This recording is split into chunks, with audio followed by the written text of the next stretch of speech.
So friends, आज हम लोग डिस्कस करेंगे एक बहुत ही इंपॉर्टेंट टॉपिक, जहाँ से ग्रुप डी एग्ज़ाम में बार बार क्वेश्चन पूछा जा रहा है। मेटल्स और नॉन मेटल्स का जो एग्जाम्पलर का क्वेश्चंस है वो सब डिस्कस कर लेते हैं, क्योंकि यहीं से एग्ज़ाम में बार बार क्वेश्चन पूछा जा रहा है। ओके, तो टॉपिक रहेगा मेटल और नॉन मेटल के ऊपर। Which of the following property is generally not shown bye metals. So metal के द्वारा कौन सा प्रॉपर्टी नहीं दिखाया जाता है, तो इसमें आंसर होगा डालनेस, क्योंकि इलेक्ट्रिक का कंडक्टर भी गुड कंडक्टर होता है मेटल्स। सोनोरस भी होता है, मतलब साउंड प्रोड्यूस करता है, और डक्टिलिटी भी होता है। डक्टिलिटी एंड मेलिएबिलिटी दोनों प्रॉपर्टी मेटल का होता है। No option to answer question 2 में देख लेते हैं। The ability of metals to be drawn into thin wire is known as. So इस एबिलिटी को क्या कहा जाता है, जिसमें वायर थिन वायर में कन्वर्ट किया जाता है मेटल को, इसको कहा जाता है डक्टिलिटी। और अगर किसी मेटल को मतलब शीट में कन्वर्ट किया जाता है, पतला शीट में, तो उसको क्या कहा जाता है, उसको कहा जाता है मेलेबिलिटी। लेकिन ये जो आंसर होगा ऑप्शन ए होगा डक्टिलिटी, क्योंकि यहाँ थिन वायर में कन्वर्ट किया जा रहा है। नाउ तीसरा नंबर का जो क्वेश्चन है वो है aluminium is used for making cooking utensils. Okay, so aluminium use किया जाता है मेकिंग कुकिंग यूटेंसिल्स, मतलब कुकिंग का जो यूटेंसिल्स होता है वो मतलब मेकिंग करने के लिए यूज़ किया जाता है एल्यूमिनियम। सो ये किस वजह से किया जाता है, क्योंकि गुड थर्मल कंडक्टिविटी होता है, और क्या होता है, हाई मेल्टिंग पॉइंट होता है एल्यूमिनियम का। ऐसे एल्यूमिनियम डक्टिलिटी भी होता है, गुड इलेक्ट्रिकल कंडक्टिविटी होता है। लेकिन जो मतलब यूटेंसिल जो बनाया जाता है उसको मेनली ये दो प्रॉपर्टी होगा, good thermal conductivity and high melting point. So 1 and 4 जिसमें रहेगा वही आंसर होगा। सो ऑप्शन डी हो गया करेक्ट आंसर। ना देख लेते हैं अगला problem. Which one of the following metals do not react with cold as well as hot water? Okay, so which of the following metals do not react with cold as well as hot water? ये क्या होगा answer, ये F ही होगा। ये cold and hot water से कोई reaction नहीं करता है। ओके, देख लेते हैं अगला question. Question number 5. Which of the following oxides of iron would be obtained on prolonged reaction of iron with steam? So iron का स्टीम के साथ अगर रिएक्शन किया जाएगा तो क्या प्रोड्यूस होगा, तो ये होगा Fe3O4। काफ़ी ज़्यादा इंपॉर्टेंट रहेगा एग्जाम के लिए, क्योंकि बाकी सब जो ऑप्शन है वो भी काफ़ी हद तक लग रहा है कि सेम हो सकता है, लेकिन ये याद रखना होगा Fe3O4 होता है आयरन और स्टीम के रिएक्शन से। ना देख लेते हैं अगला problem question number 6। What happens when calcium is treated with water. So calcium को अगर वाटर के साथ रिएक्शन किया जाएगा तो इसमें क्या होता है। It does not react with water, ये तो गलत होगा, ये रिएक्ट करता है। Calcium is treated with water. Okay, then बोला गया है it react violently with water. Okay, उसके बाद बोला गया है it's reacts very violently. Violent नहीं होता है कैल्शियम का, अगर वाटर के साथ मतलब रिएक्शन किया जाएगा तो वायलेंट नहीं होगा। Very low violently with water, ये ऑप्शन होगा, ऑप्शन मतलब 3 वाला जो ऑप्शन है वो होगा। और बाबल्स ऑफ हाइड्रोजन गैस फॉर्म्ड, इसमें बाबल्स हाइड्रोजन गैस का बाबल्स भी प्रोड्यूस होता है। तो ऑप्शन 3 एंड 4 जिस ऑप्शन में रहेगा वही होगा आंसर। सो 3 और 4 ऑप्शन डी में है, वही होगा करेक्ट आंसर। नाउ देख लेते हैं अगला क्वेश्चन जो है 7 नंबर का question. Generally metals react with acids to give salt and hydrogen gas. Which of the following acid does not give hydrogen gas? Okay, so generally जो एसिड्स होता है वो क्या करता है, हाइड्रोजन गैस प्रोड्यूस करता है। कब मेटल्स रिएक्ट विद एसिड के साथ रिएक्शन करने में मेटल्स क्या करता है, हाइड्रोजन गैस प्रोड्यूस करता है। बट मेटल जब HNO3 के साथ रिएक्ट करता है कोई हाइड्रोजन गैस प्रोड्यूस नहीं होता है। काफ़ी ज़्यादा इंपॉर्टेंट रहेगा एग्जाम के लिए। Next problem, the composition of aqua is. So aqua में HCl जो होता है वो 3:1 रेशियो में होता है, HCl एंड HNO3। बट यहाँ देखना होगा दोनों ही कंसेंट्रिक होता है। सो ऑप्शन सी होगा करेक्ट आंसर, कौन HCl एंड कौन HNO3 3:1 में रहता है। नेक्स्ट देख लेते हैं नेक्स्ट प्रॉब्लम जो है question, which of the following are not ionic compounds. Okay, which of the following are not ionic compounds. तो यहाँ KCl आयोनिक कंपाउंड्स होता है, NaCl भी आयोनिक कंपाउंड होता है, but HCl and CCl4 ionic compounds नहीं होता है, क्योंकि ये समयोजी बंधन मतलब बनाता है। सो इसमें 1 और 4 जिसमें रहेगा वही होगा करेक्ट आंसर। सो 2 एंड 3 जिसमें होगा तो ऑप्शन बी हो गया करेक्ट आंसर। ना देख लेते हैं अगला जो प्रॉब्लम है क्वेश्चन है उसको। अगला क्वेश्चन है which one of the following properties is not generally exhibited by ionic compounds. So ionic compounds में कौन प्रॉपर्टी नॉट जनरली एग्जिबिटेड होता है? Okay, ionic compounds. Solubility in water, नहीं, सोल्यूबिलिटी होता है, आयोनिक कंपाउंड सोल्यूबिलिटी होता है, सो ये नहीं होगा, नॉट पूछा है यहाँ, not generally exhibited. Electrical conductivity is solid state, solid state में ये नहीं करता इलेक्ट्रिक कंडक्टिविटी, इसलिए यही आंसर होगा, मतलब यही गलत कथन है, सो यही होगा, क्योंकि इलेक्ट्रिक कंडक्टिविटी जो होता है वो होता है मतलब मोल्टन स्टेट में, एंड हाई मेल्टिंग पॉइंट होता है इसमें। ओके, सो ऑप्शन बी होगा करेक्ट आंसर। नाउ अगला जो क्वेश्चन है 11 नंबर का, which of the following metals exist in their native state in nature. ये काफ़ी ज़्यादा इम्पोर्टेंट रहेगा क्योंकि बार बार पूछा जा चुका ऑलरेडी। इसमें होता है मतलब gold and silver, AU and AG, so 2 and 4 जिस ऑप्शन में रहेगा वही होगा करेक्ट आंसर, ऑप्शन सी हो गया यहाँ करेक्ट आंसर। ओके, नाउ देख लेते हैं अगला question, metals are refined by using different method. Okay, metals are using different method, मतलब रिफाइंड किया जाता है मेटल को डिफरेंट मेथड से। Which of the following metals are refined by electrolytic refining. So electrolytic से क्या रिफाइंड किया जाता है ये देख लेते हैं आज। ओके, सो इसमें जो होगा ये होगा इलेक्ट्रोलाइटिक से पूछा गया है, तो ये होगा AU and CU, so 1 and 2 will be the correct answer. So 1 and 2 किस ऑप्शन में है? ये ऑप्शन ए में है, सो ऑप्शन ए हो जाएगा करेक्ट ऑप्शन। नेक्स्ट देख लेते हैं, नेक्स्ट क्वेश्चन है silver articles becomes black on prolonged exposure to air, this is due to the formation of. ये काफ़ी ज़्यादा इंपॉर्टेंट रहेगा, ये Ag2S फॉर्मेशन से मतलब जो ब्लैक कलर पड़ जाता है सिल्वर में वो Ag2S की वजह से होता है, सो ऑप्शन सी होगा करेक्ट आंसर। नाउ देख लेते हैं अगला क्वेश्चन 14 नंबर का जो क्वेश्चन है, galvanization is a method of protecting iron from rusting by coating with a thin layer of. So galvanization किसका लेयर दिया जाता है? इसमें लेयर दिया जाता है जिंक का, ये काफ़ी ज़्यादा कॉमन क्वेश्चन है। ओके, ना 15 नंबर का जो प्रॉब्लम है, stainless steel is very useful material for our life, in stainless steel iron is mixed with. So iron किसके साथ मिक्स किया जाता है? इसमें निकेल एंड क्रोमियम के साथ आयरन को मिक्स किया जाता है। नाउ अगला जो क्वेश्चन है वो देख लेते हैं, 16 नंबर का जो क्वेश्चन है उसमें पूछा गया है if copper is kept open in air it slowly loses its shining brown surface and gains a green coating, it is due to. तो ग्रीन कोटिंग जो होता है कॉपर में वो किसके वजह से होता है? ये होता है CuCO3। ओके, ये होता है CuCO3 की वजह से।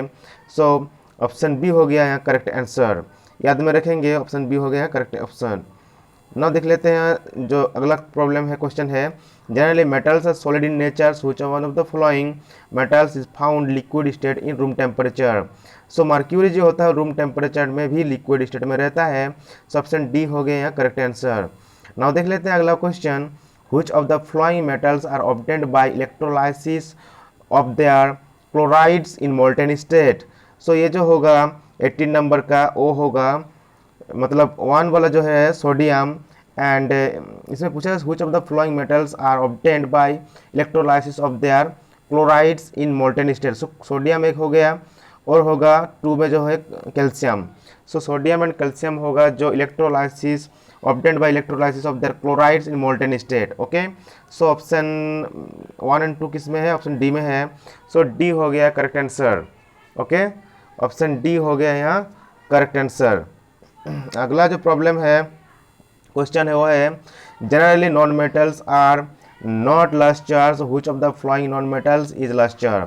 सो इसमें क्या होगा, which of the following non metals are lustre. Okay, so lustre कौन नॉन मेटल होता है?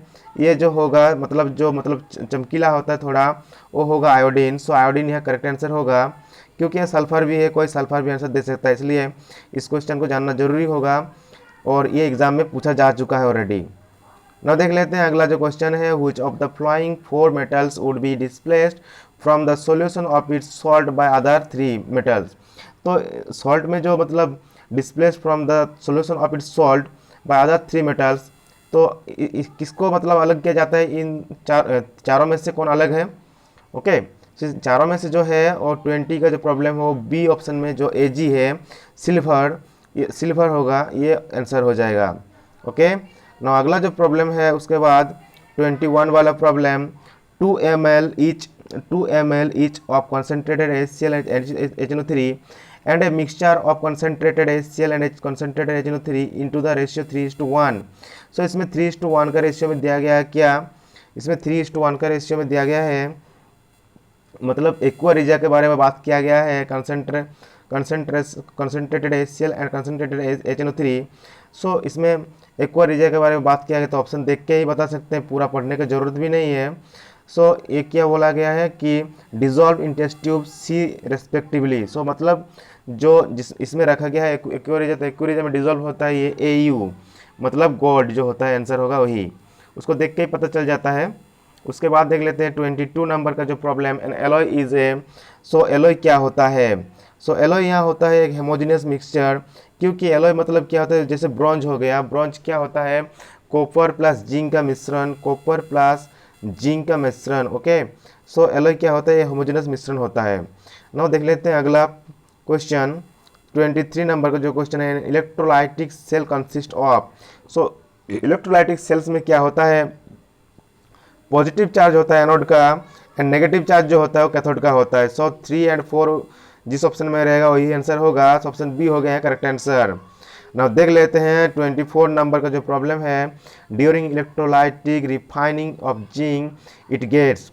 सो इसमें क्या होता है 24 का जो है, during electrolytic refining of zinc it gets, क्या होता है, जिंक मतलब एनोड क्या होता है पॉजिटिव एंड कैथोड क्या होता है नेगेटिव होता है। ओके, सो क्या होता है इसमें जो पॉजिटिव जो मतलब जितना भी मेटल है Zn हो गया पॉजिटिव, सो ये कहाँ मतलब ये होगा, ये डिपॉजिटेड होगा कैथोड में, नेगेटिव जो चार्ज है यहाँ डिपॉजिटेड होगा। ओके, सो इसलिए ऑप्शन ए हो गया यहाँ करेक्ट आंसर। देख लेते हैं अगला प्रॉब्लम जो है 25 का, an element A is soft and can be काट विथ नाइफ।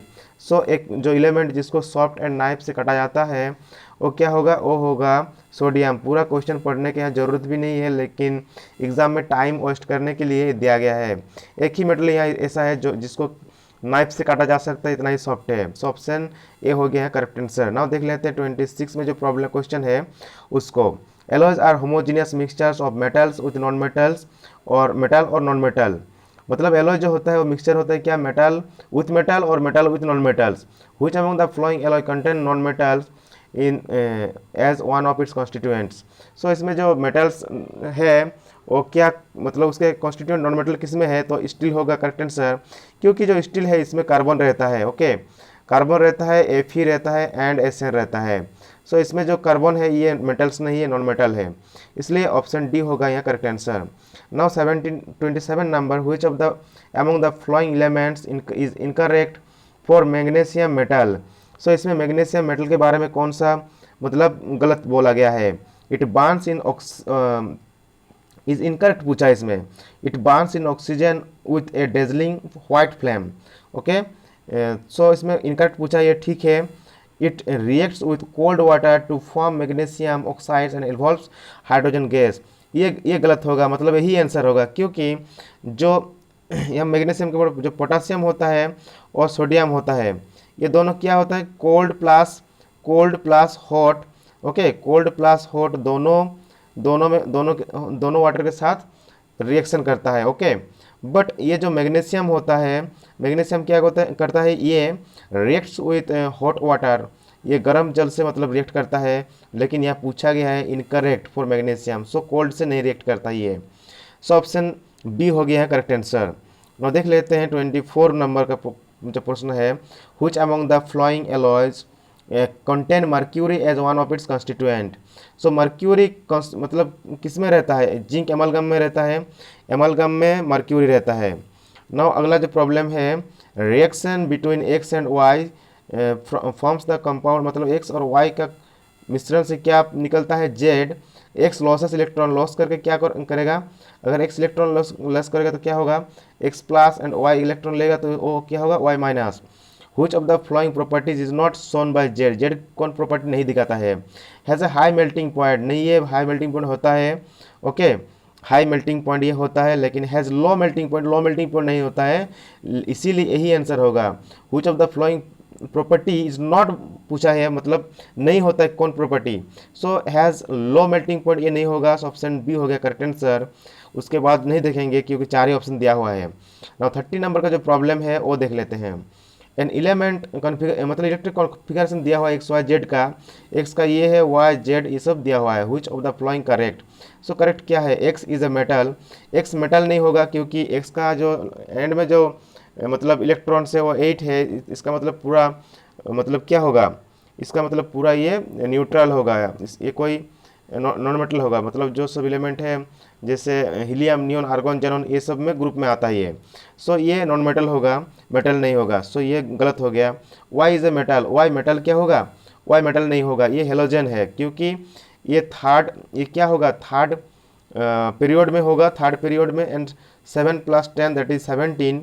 17 क्या होगा? 17 होगा इसका ग्रुप। सो 17 ग्रुप में रहता है कौन? Halogen. So halogens are non metal. So यह मेटल दिया है, नहीं होगा। मतलब क्या ऑप्शन डी में जो है Y is a non metal. Y क्या मेटल नहीं है, नॉन मेटल है, ठीक ही दिया गया है।